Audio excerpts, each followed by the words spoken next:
I think Denzel's a beautiful name for a son. That's, I'm just saying.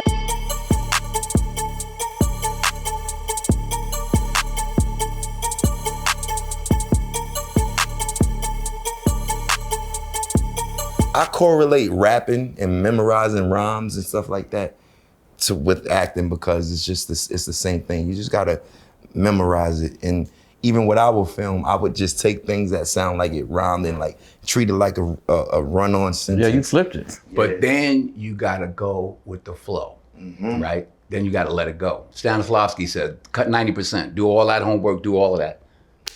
Then let it go. See what happens. Absolutely. You didn't know he hit you with that Nas stuff, right? I did not. Talk about that. I'm gonna be honest, you know, when we was doing our like pre-rehearsals and we would do our readings, when I get to talk to the OG, man, he was just telling me his innate love for like Memphis rap. When I tell this story all the time, people think I'm just lying out my ass. Like, you know what I'm saying? This guy really is of, you know, the culture in the sense that to keep up with. The brutalizer, the Buddha-sizer, the accelerator.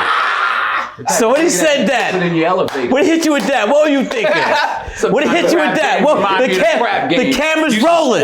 The camera's rolling.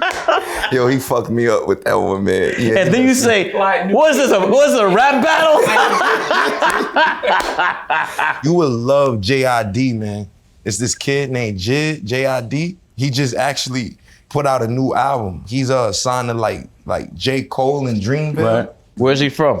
He from Atlanta. Atlanta? This kid is nasty. Like his flow is like unmatched. Like I want to hear him and Kendrick on a song together so bad. Like that's what I need that before I die. Like I need to hear J.I.D. and Kendrick on a song together. You fuck with K-Dot? Oh, Lamar, yo, my Ain't he kids, fire? oh man, my kids. Man, that's one of my favorite rappers, like of all time. And he one of my peers. You know what I'm saying? K-Dot. Another wordsmith. Ill-ass wordsmith, especially for my generation. They from the same cloth, him and Kendrick.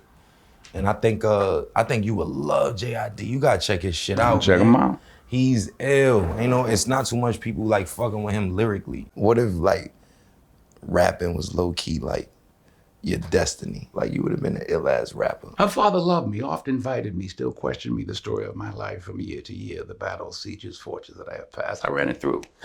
Even from my boyish days to the very moment he bade me tell it, wherein I spake of most disastrous chances. That's Othello. So I'm a wordsmith too.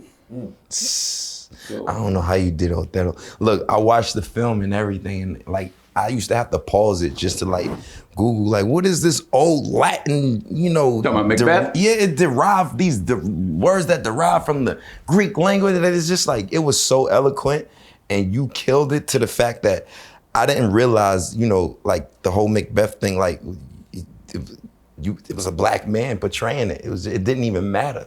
It was just it was eloquent. Your vernacular was crazy. The acting was insane, but it just showed that you was a pro, because I don't think anybody would be able to, you would have to be a wordsmith to be able to remember that kind of dialect and stuff like that. And I'm assuming it takes a lot of years on, you know, in theater to be able to like recite, rehearse, and remember that, like, you know? Were you ever intimidated in any scene with the master right here? Hell no, I was just fanned out. Yeah. You know, I was just like, man. Explain what that means for the audience, fanned out. It's just, but my whole life, like my mother gassed me up and told me I look like this, man. You get what I'm saying? So. If you had a penny, anytime it said you look like Denzel, I'll be a trillionaire, man. I'll be a trillionaire. Like, for real. D, it's true, I'm telling you. God, man, I swear to God, no bullshit. So like just being. So Mom, should we tell him? You said that. Then you did it in the film. You said, what's the line? What's the line? In the movie. Yeah, you said it in the movie. You said, well, I don't know. Because I was like, you know, they say you might be my pops. You was like, and you remember what you said to that? What did I say? I forgot. You let it go with the flow. No, you were like, well, you was like this. Well, you gave an implication that it might have happened. That he might have been your son. Man, some of my earliest memories from you guys. I mean, together, y'all the dynamic duo. Y'all know that, right? But I would say it had to be, I'm gonna have to go ahead and be cliche. My top two is obviously Malcolm X, Mo Better Blues, man.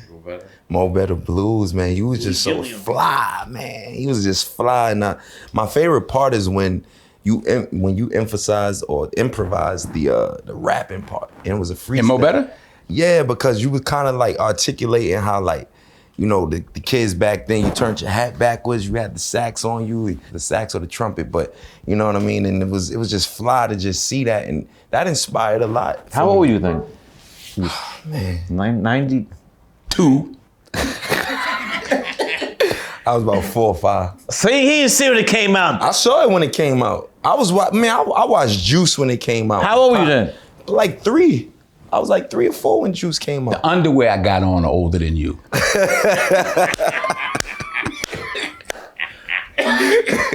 I mean, for y'all, what would you say is your favorite, like, you know, piece working with Spike is? I don't have favorites. I always tell people, they say, what's your favorite movie? I say my next one.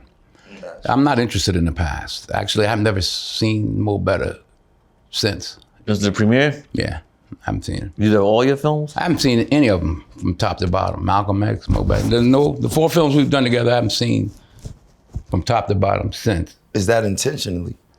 I'm not interested in the past.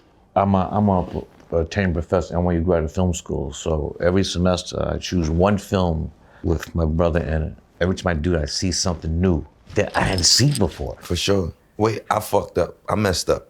It's actually He Got Game. Yeah, oh, he got game? That's top 2. Like, come on. You got game? He got Jesus Shullsburg? Yo, this is my problem with, like, I ain't gonna lie. D-Dub got a competitive problem, right? So he gets on the court with Ray Allen and he trying to spank a professional basketball player. He get me in the studio, this motherfucker want to battle rap me. Wrote his own shit. But let me tell you, shit. I got a funny story. So this is Ray's first film, so I had to get him a I started whipping his behind. That's what you get ready to tell him about? in the script, G's supposed to win 11-zip, but Denzel was like, fuck that. And so Denzel's throwing some lucky shots to going in, and Ray says, timeout, timeout. It's like it's a game. Not cut. Timeout, timeout, timeout. He says, Spike, I'm supposed to win 11-zip. I think it was better for the film. Yeah, exactly. That was close. That's what I'm saying. Right. Denzel knew it was better for the film if he had some baskets, you know? So the scene, you know, when I'm on the Double dolly shot. dolly, man, your classic shot. Your classic shot. Keep talking. Yo, I'm getting robbed by Denzel right now. Hey, you know, that watch is gone. You know that, You right? can take him out of New York. You can't take the New York out of him, you know. You dig? It look better on you anyway, OG. I hope it doesn't So fit. you. I hope it doesn't fit. So basically on a dolly shot, right? It was basically supposed to be a facade in my head, me imagining. Inside your menu, because he the way the film is, he's gonna be your salvation. Yeah. And so this is in your imagination of how the music video would do when you were him. I think the illest part about that was trying to recreate the Sam Cooke moment. It's been a long time coming. You know, Double dolly shot from Malcolm yeah, X. seeing Denzel. You know, on the that's dolly. my favorite. I've done this several times. It's almost become a signature shot, but that's the best use of that. We have many people told me that Malcolm knew he was on his way to assassination, Audubon Ballroom, and I said, how can I convey this? Because he's not going to say it. I said, double dolly shot, and then you got Sam Cooke singing, "Change Gonna Come." He really robbed me for my motherfucking watch. Yo. Nah, I This is didn't, man. You an gave it honor. to me. This is We got witnesses. It's all on film. You gave me this. I'll rob you later. Hey, the minute he took it off your wrist, you should have known, man. Come on, where are you from? That's all you, OG. Where are you from, man? I can't afford it. It look better on you. Nah, there you see how he feeling this. There you go. Look, he gonna owe me later. Hold on to that, OG. Nah, I think if we being honest about your greatest dolly shots, for me, it's the Crooklyn one. Besides the Denzel one, you know. What's the one in Crooklyn? When he had the little girl Troy, she was on the double dolly, but then somehow I don't know how the fuck you did this.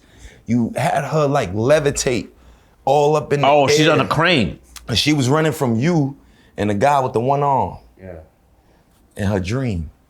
How did you get that shot done? It was a crane shot, and she was in the door of the crane, the seat of the crane, and we just moved down a block and moved it up.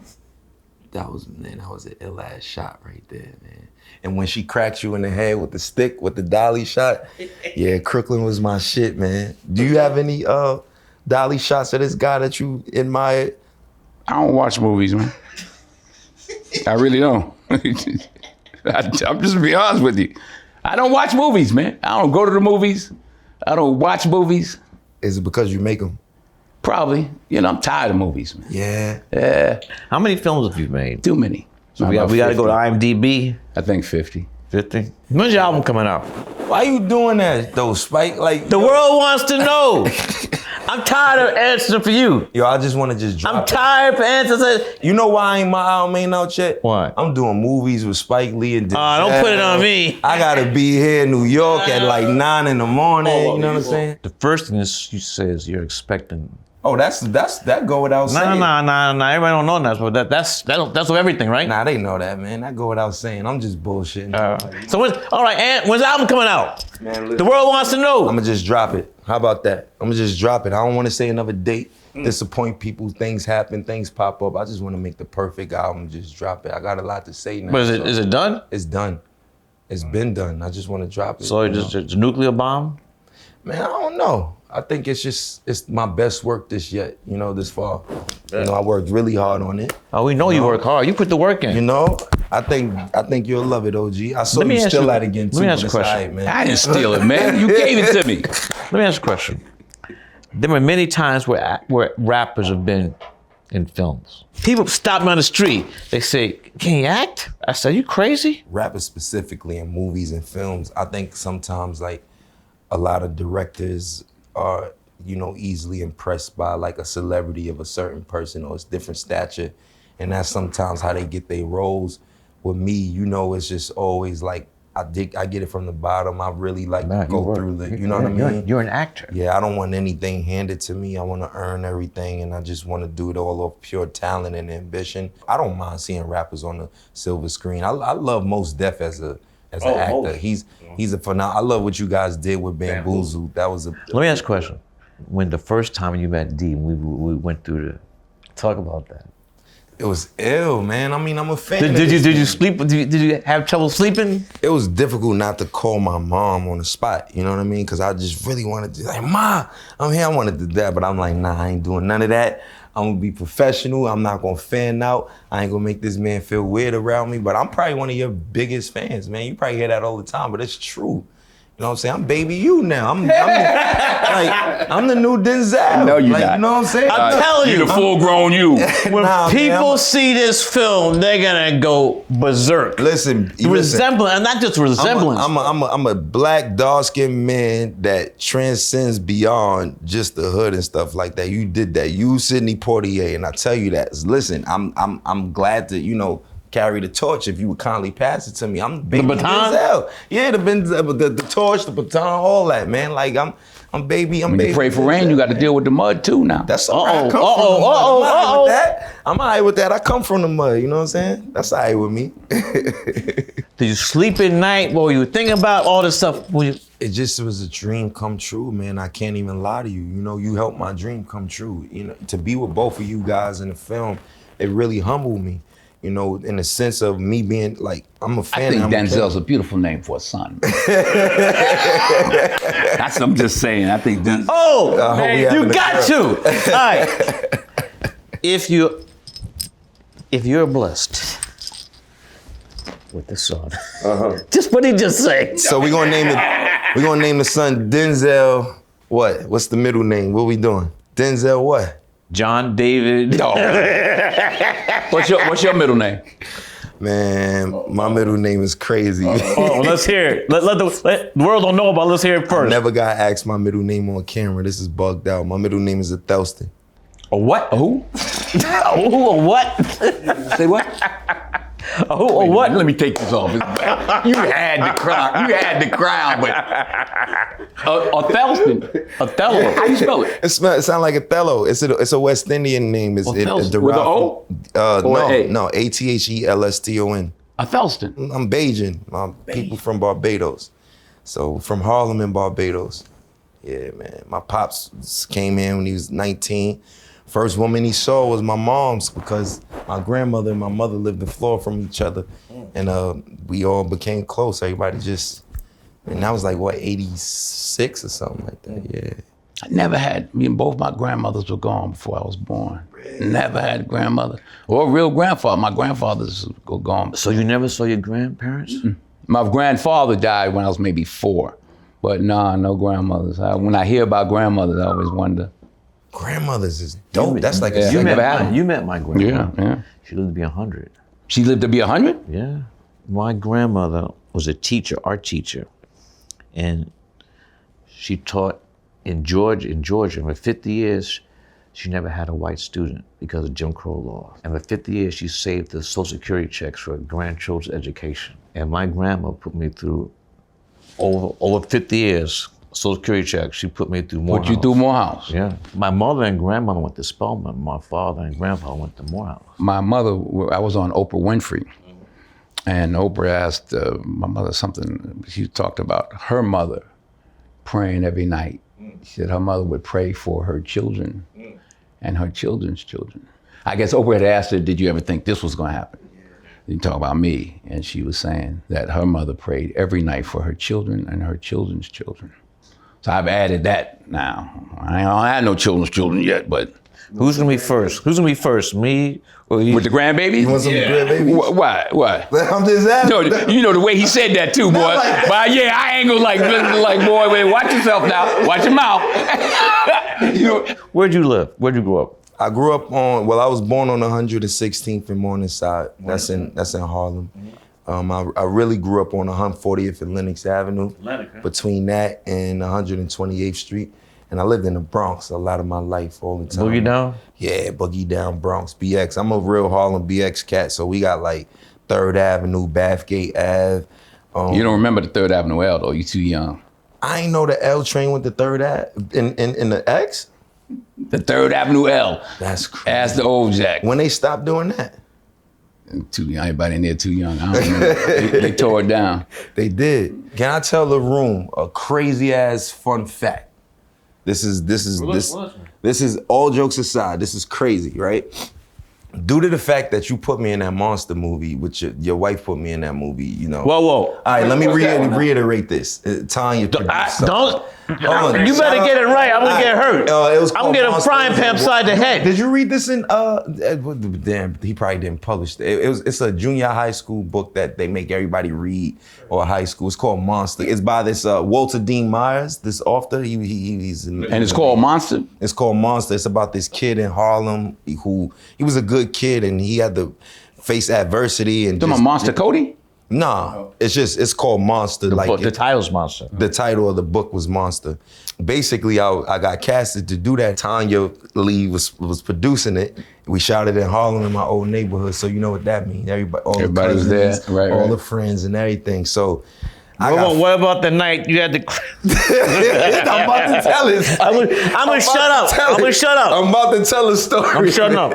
So basically, my friends ended up getting locked up and stuff like that on the set of the shoot and whatnot, because they was just being dumb and reckless. And you know what I mean? This is before weed was legalized in the city and stuff, and they was smoking weed. And police found that paraphernalia, amongst other things that we don't care to talk about, right? A little something. Yeah, a little something. So with that being said, I thought, oh snap, you know, I'm done in this industry. I'm done, you know? This is what you define as unprofessionalism right here. This is what that is, right? This is the epitome of it.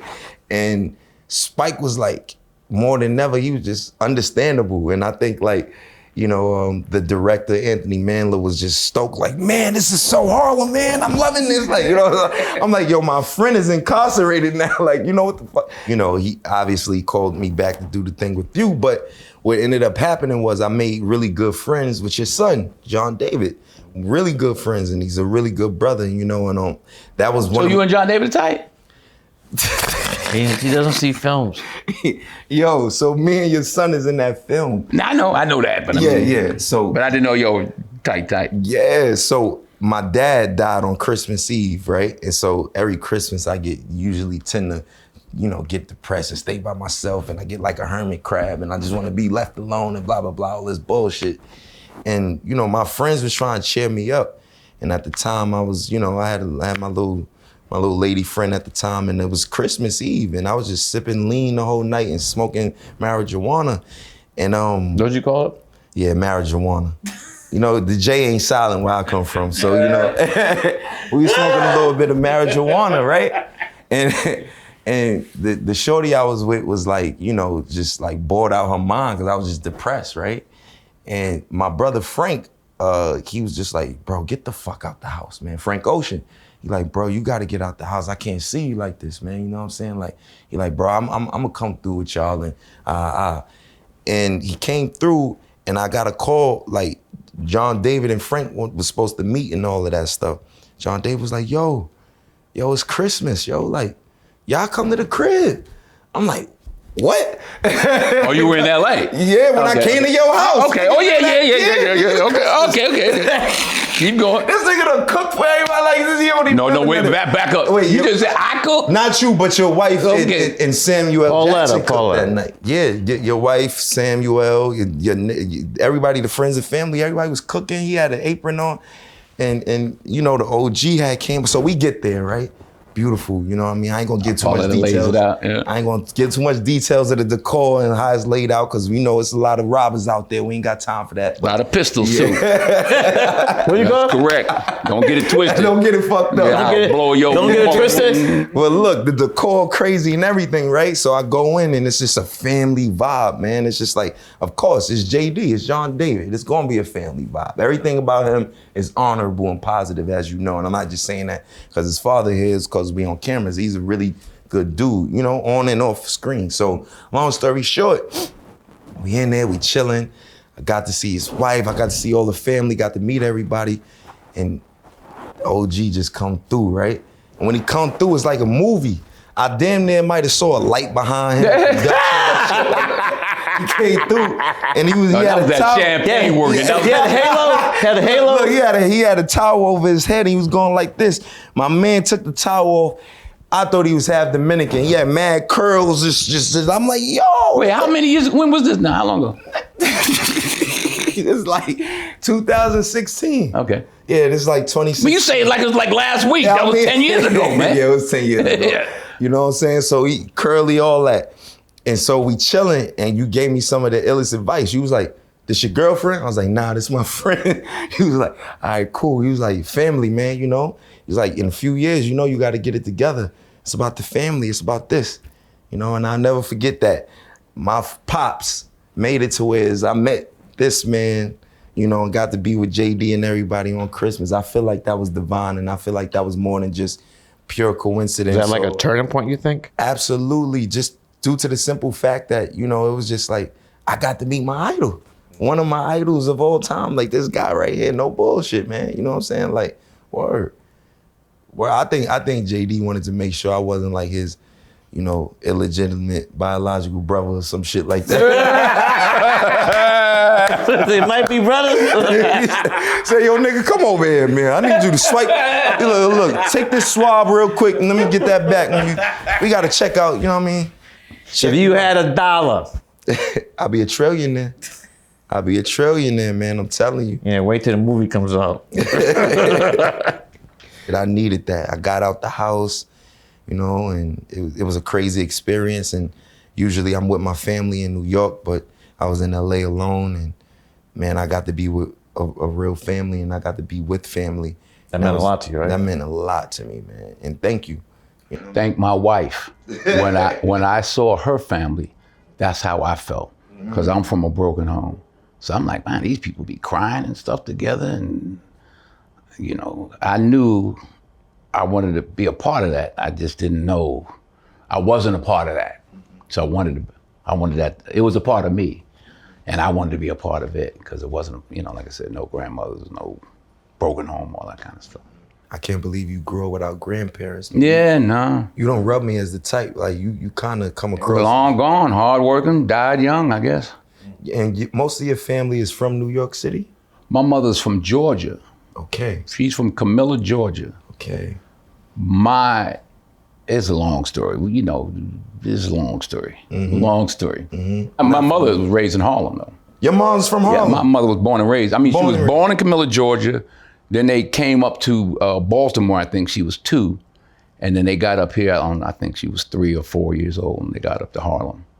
And she was raised, I remember we used to ride around and say, Mom, where'd you live? She said, we ain't got that much time.